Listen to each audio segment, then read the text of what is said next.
Hi friends, చిన్న short video. మా ఇంటి దగ్గరికి వంట వచ్చింది చూడండి, వస్తా ఉంది. ఆ ఇంటికాడ ఉంది, పక్కింట్లో. ఆయన కాడ మా పాపకి తాయి తెప్పించామండి. చిడి పెడతా ఉంటే భలే పని చేస్తుందండి. చిడి అంతా అసలు చిన్నంగా ఏడ్చేది కాదు, అలాంటిది ఏడుపు అంతా ఆపేసి బాగుంది. చూడండి వంటి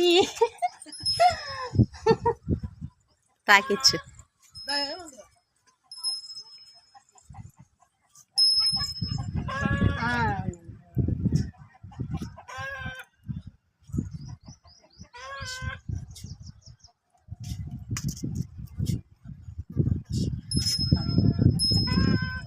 తాగు తాగు తాగు, ఏమన్నా